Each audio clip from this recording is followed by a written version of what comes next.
Its first recommendation required providing evidence of full screening and vetting of all Afghan evacuees and ensuring that recurrent vetting processes were established. Can you say more about how or why that recommendation was closed? Yes, CBP provided us with data to illustrate that the recurrent vetting process. In this pointed exchange, Senator Chris Coons refuses to accept a narrative that shifts responsibility from systemic failures onto an entire community.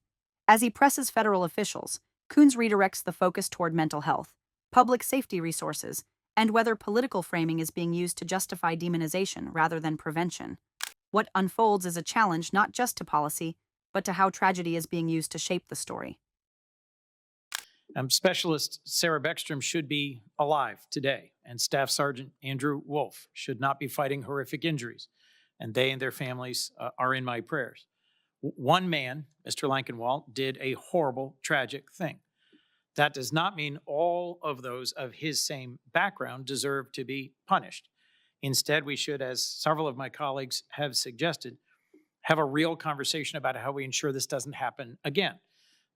And that has to include mental health resources, access to local law enforcement.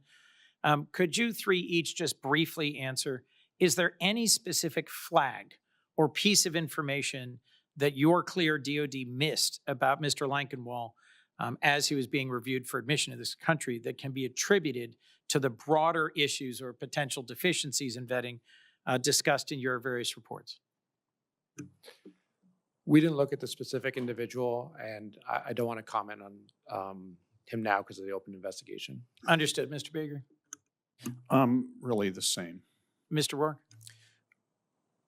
So DOD has a lot of information and data that we compiled over 20 years in Afghanistan. And I think the question for us to look at was how best can we get that information into the hands of decision makers? And so that's why we focused in our two reports on the macro issues and kind of how we can deal with that risk and identify improvements that can be made.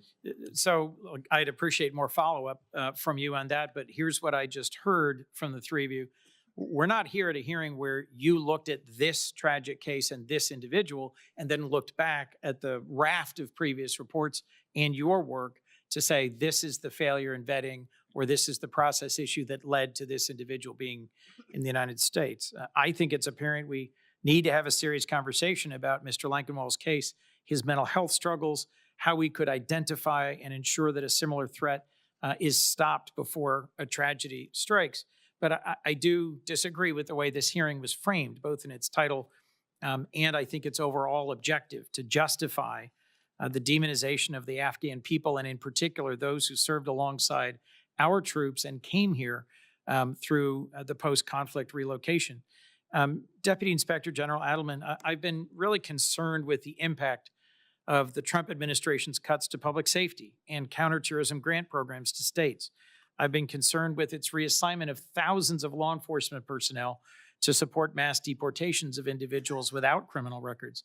Both of these, in my view, have harmed public safety and taken resources away from the very local law enforcement efforts that might have prevented this specific attack. Are you conducting any inquiries into the effects that these cuts and reassignments have had on DHS's ability to address current or future threats to the homeland?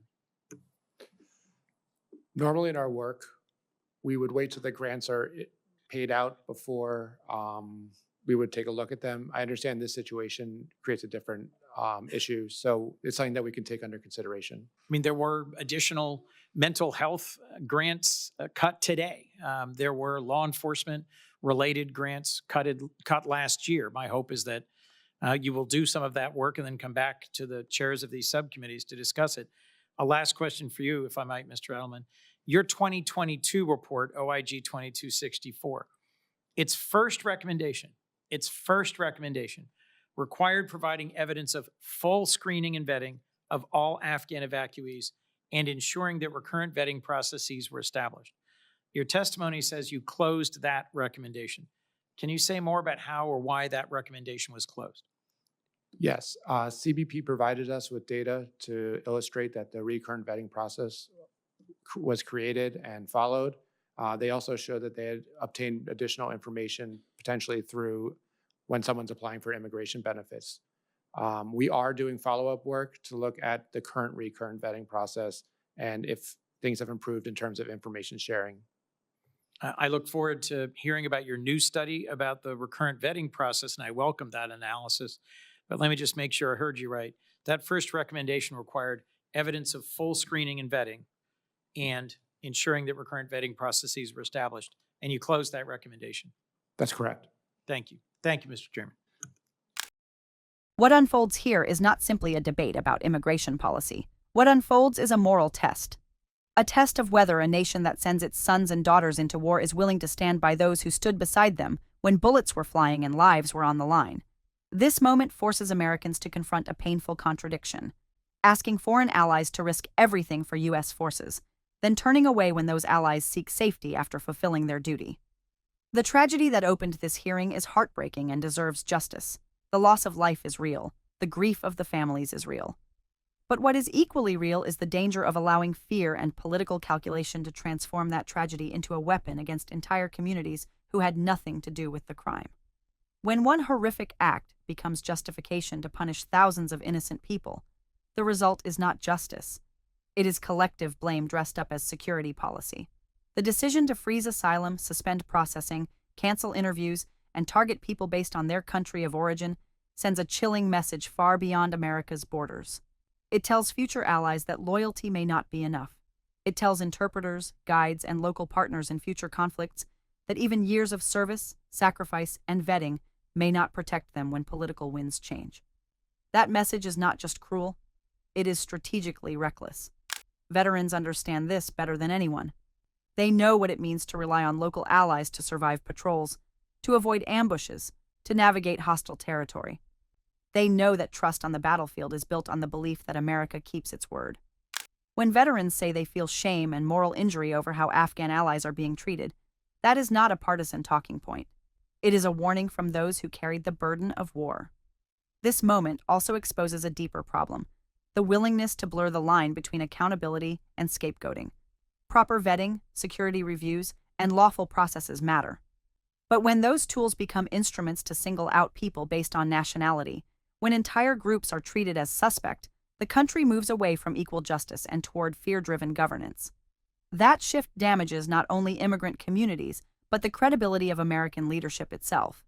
There is also a human cost that cannot be measured in policy memos or executive orders. Families torn apart. Former allies forced back into countries where they face imprisonment or death. Children who grow up knowing their parents helped U.S. forces, only to see that service repaid with detention, delay, and uncertainty. These are not abstract consequences. These are lives shaped by decisions made far from the battlefield. America's strength has never been built solely on military power. It has been built on reputation, the belief that when America makes a promise, that promise means something.